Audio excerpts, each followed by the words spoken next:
handsome and beautiful candidates for 2020 to Science Lesson 5.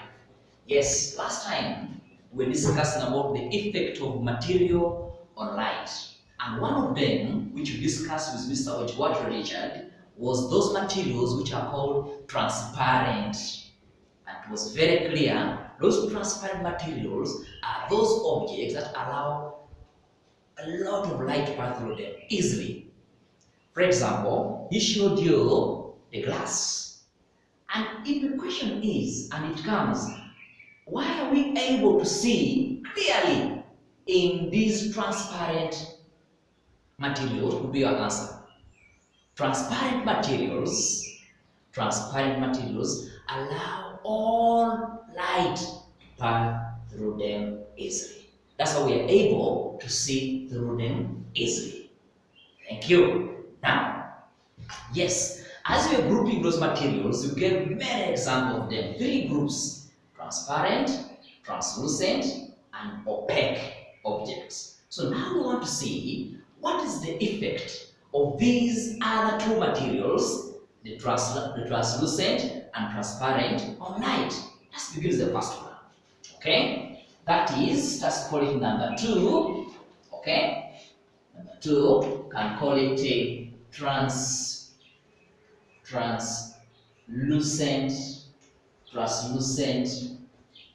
objects. Or you can call them translucent materials. What are these translucent materials or objects? Are you thinking? Actually, it is the opposite of transparent.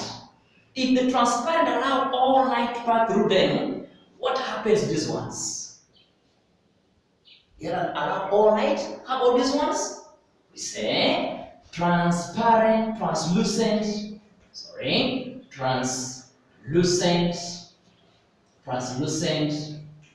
objects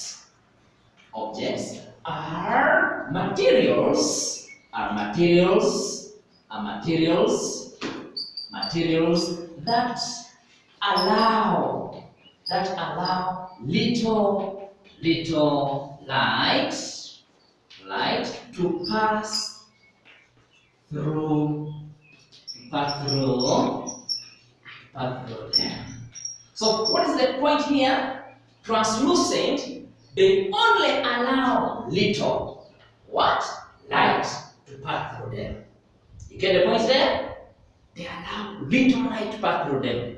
So as this light is moving and it finds or it meets these objects which are translucent, which allow little light to pass through them, what will happen to them?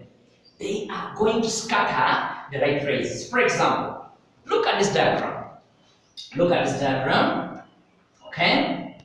This is my object, and this object is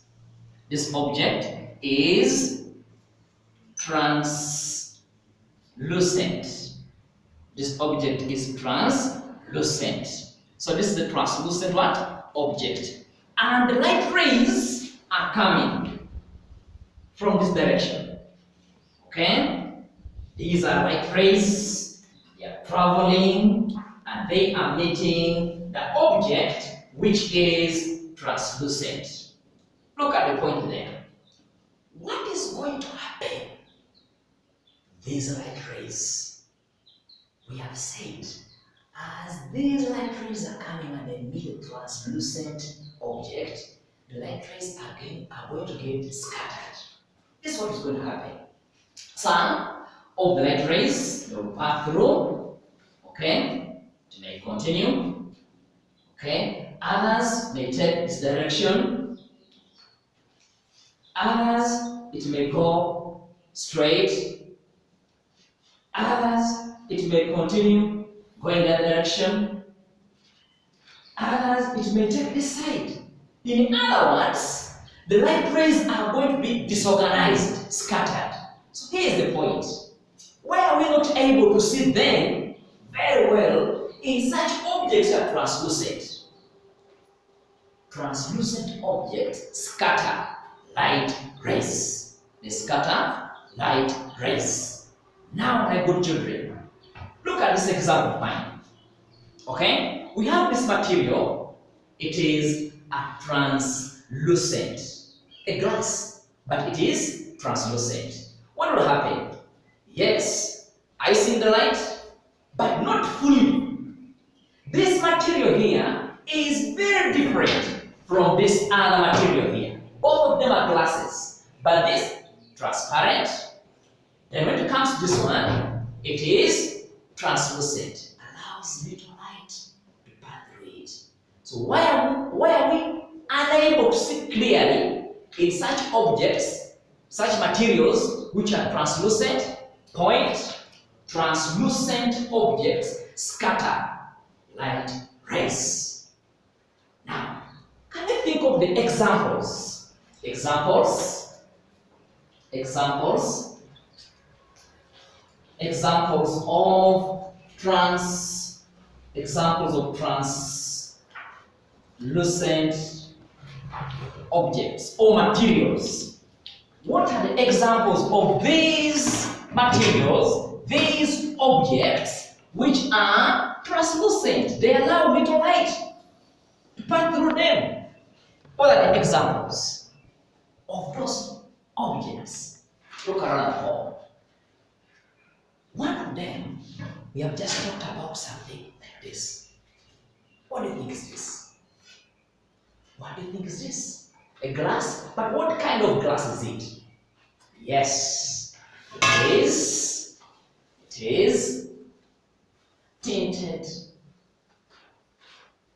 tinted glass. So this is our best example, our first example. What else allows little light to pass through it?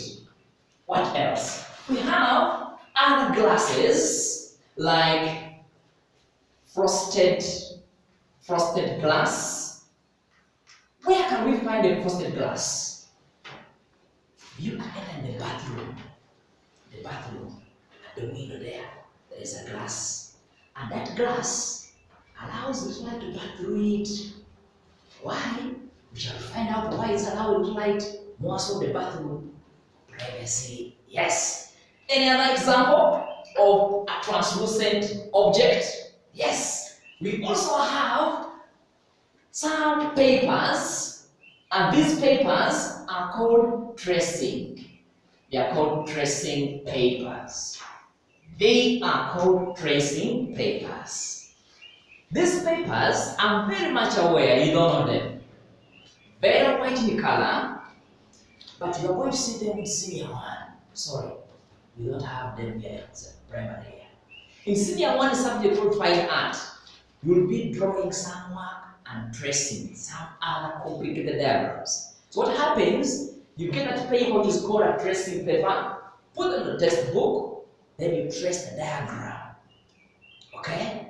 It brings out the diagram very well. So they are called tracing papers. We also have others like oiled papers. These oiled papers, you can also call them waxed papers. Oil, meaning if I get a paper, pour there cooking oil, and I look through this paper through a bulb like this, you'll be able to see. Because your pour there cooking oil, so it becomes oiled paper. Or you can call them oiled papers, alright? Or you can call them waxed paper, singular, waxed papers, plural. What else do you think allows light? Little light to pass through it. Little light to pass through it. Yes, I want to give you two options here. As you come back, you must have more answers filled in this space. This is your space. Thank you very much. Now, these are examples of translucent. And they're saying when light meets these objects, what will happen? The light rays are going to get scattered. Light rays are going to get what? Scattered. Now, what is the use of these translucent objects in our daily life? Where can we use these translucent objects in our daily life? Good. So we are saying uses of translucent objects. Uses of translucent objects. in our daily life. Where can we use these objects which are translucent in our daily life? Where? Are you thinking? Now, when you're giving the answer here, use some translucent objects, not the point. Be specific. If you're giving any of these ones where it is being used in our daily life, quote the example. For example, you can say translucent objects like tinted glass. Where can we use it? Are you thinking? Yes. So we can say, for example, Roman 1, we can say tinted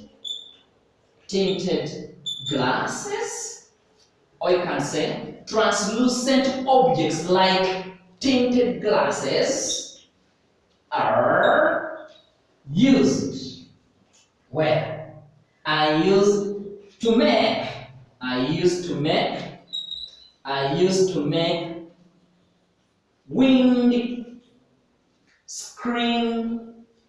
windscreen of cars. Why are they using these tinted glasses to make these windscreen of cars? For what? For security.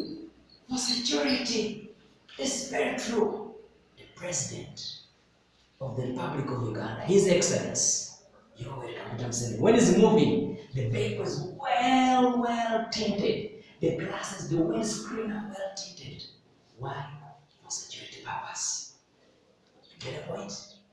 I am very sure even you have that vehicle at home. Yes, it has the windscreen for security purpose. Clear?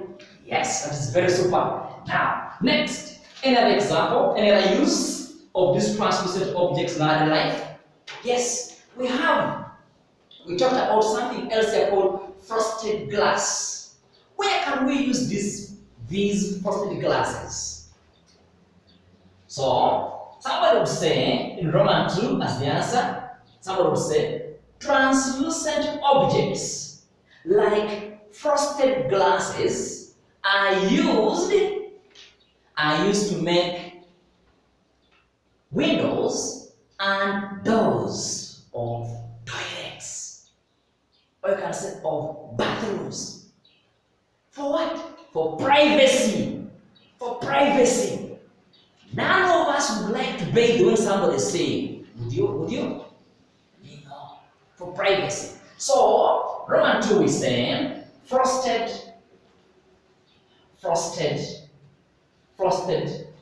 glasses are used to make doors and windows of toilets. Please don't leave your answer naked. Dress it, make it more pregnant. How? I used to make doors and windows of toilets for privacy. Yes, eager. For privacy. Not so. Would you like someone to see when you're bathing? No. So we use these frosted glasses because they allow little light. And which light is scattered, and therefore you cannot see the person who is bathing. So they are for privacy. Thank you very much. Yes, we have seen the translucent objects, how light behaves when it lands on them or falls on them, the examples of translucent objects, and how we can use these translucent objects in our life. Do we have another example, group, or a class of objects? Yes, there is another group of objects which we mentioned last time in the lesson. We said we are basically three: transparent, translucent, and opaque objects. So our next one to discuss is number 3, that category number 3. It's called opaque objects. Opaque objects. Yes, opaque. What are these objects? What are these objects? Open a dictionary, look for the meaning of the word opaque. Who has got it? Yes, Aine, give us the answer. Very good. It means objects which do not allow light to pass through them. I am not changing your answer. It is very correct. So we are saying opaque objects are materials, okay? Opaque objects are materials that do not allow light to pass through them. So if they don't allow light to pass through them, what then happens when light falls on them? What is going to happen? Three things are most likely to happen. One, light will either be reflected. What does it mean to be reflected? It will bounce back. Remember, for them, they are opaque. Two, light will either be reflected, two, absorbed, and lastly, obstructed. And when that light is obstructed, what will happen? A shadow will be formed. So now we are saying these are materials or are objects which do not allow light to pass through them. For example, look at this diagram of mine. Okay? We have our diagram here, and this object is an opaque object. I'm going to shade it very well. It is an opaque object. So this is an opaque object. Okay, it is there.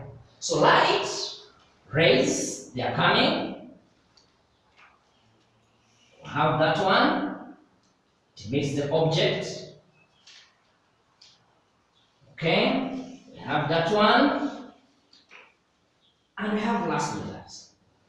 So as these light rays are moving and they meet this opaque object, what is going to happen?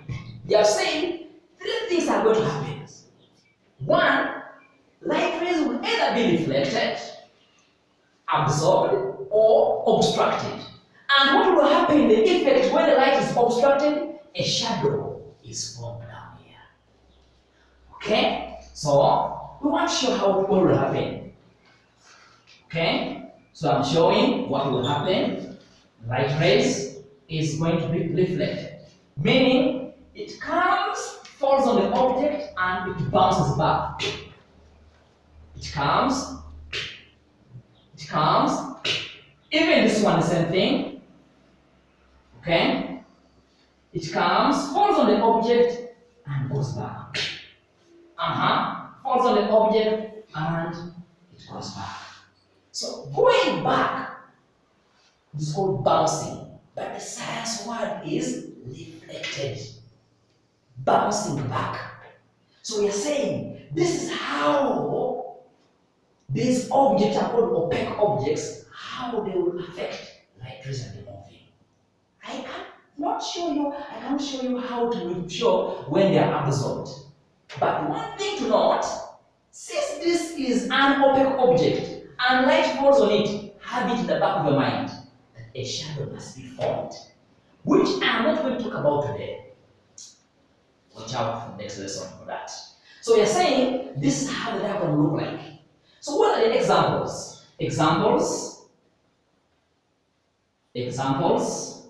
of opaque objects or materials. What are the examples? Look around. What are the things at home which do not allow light? They do not allow light to pass through them. When light falls on them, it bounces back. Yes. Example number one.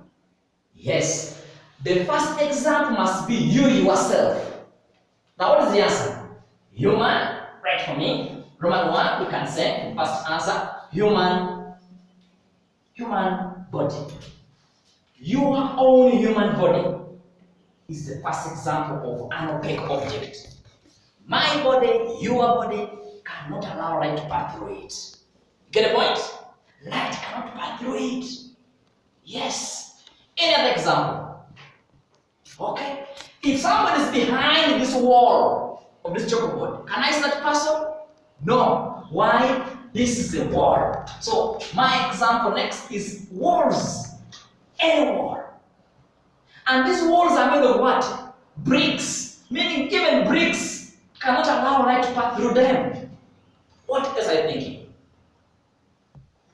When I get this ruler and I put my eyes like this, can I see you? No. So this ruler is made of a material. Which material is this? Very good. My friend is bringing from something which I want to use. Yes, John, bring for me that material. Thank you. That we can use it very well. Yes.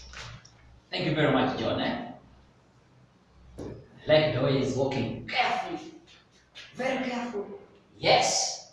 Yes. Thank you. Don't move. Very good. We have another material here. What do you think is this? What do you think is this material? This is our wood. Cardboard. A cardboard made of what? Wood. John, can you see me on that side? Can you see me? No, I cannot see you. Can you see my head? Yes. Can you see me? No. Hide and seek? I can see Very you. good. Now, we are saying, thank you very much, John. Another example, John, you can pass here. Good. Thank you. Another example we have wood cardboards. Wood cardboards. A cardboard made of what? Wood. Many times at home there when you're playing games of hide and seek, where do you hide? Do you hide where there's a transparent material? No. You hide where there's what? An opaque object. Because somebody cannot see when you hide behind that opaque object. That opaque object does not allow light to pass through it. That's the point. So we have these examples: the human body, walls, we have the bricks, the cardboards. Please, I want you to look around at home there. What is another material at home there which does not allow light to pass through it? Very good. So we have more examples here. Thank you very much. You are very wonderful children. Somebody has put up the hand and seen more other two answers. Examples of those opaque objects. Yes. Yeah. Now, we have given these examples of opaque objects. We saw the effect of light on them. Now, my good children, can you give me uses of these opaque objects in our daily life? Uses of opaque objects in our daily life. Where can we use these objects in our daily life? Where? One, yes, who's giving us the answer? Where can we use this in our daily life? Yes, opaque objects, like which one? All of them. More so, the walls. Give us privacy when you're in the toilet. You lock your door, would somebody be able to see you? No. I am not going to fight these answers here, and I want you to listen carefully. What we have said, opaque objects provide us with privacy. For example, in toilets, there is a wall around you, this a spiral wall. So it's giving you what? Privacy. Roman 2, I'm sure I've been reading the first one. Roman 2, opaque objects. We say one of the effects when light falls on them, what happens? They obstruct the light. They block it. So when they block the light, what will happen? A shadow is formed. So opaque object, Roman 2, I am not giving the answer for Roman 1. I'm going on Roman 2 because I gave Roman 1 verbally. And I will ask you to remind you that answer. Roman 2, we are saying opaque objects. Opaque objects, what they do? Provide shade for who? For farm animals. Farm what? Animals. Even you yourself. You may even rule up the word farm and say for animals. Yes. For example, if there is a big tree and light from the sun falls on it, what will happen? The tree is going to form a shadow. So the animals enjoy that shadow resting there. You get the point? Yes. Now who can remind us the first answer here? Importance of these opaque objects in our life. Yes, we say opaque objects. Opaque objects. I'm helping somebody who had forgotten. Opaque objects provide. Opaque objects provide privacy. Okay? During bathing, we can say provide privacy in toilets. That's very true.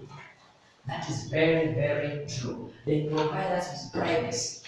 We say they also provide shade for farm animals. That is very true. Now, my good children, I am very sure you have now known the effect of light on all the three materials. The transparent one, we drew a diagram also. During that lesson with Mr. Joatili, you drew how light rays pass through the object because it's transparent. Translucent, when light falls on them, what happens? It just gets scattered. What about the opaque objects? When light falls on them, what happens? It's not going to pass through, but it's going to get deflected. And light rays are going to be absorbed, and others are going to be obstructed. Those which are obstructed, what will happen? They are going to form a shadow. Next time when we meet, we are going to discuss more about shadows. Please attach value on that activity. Bye-bye.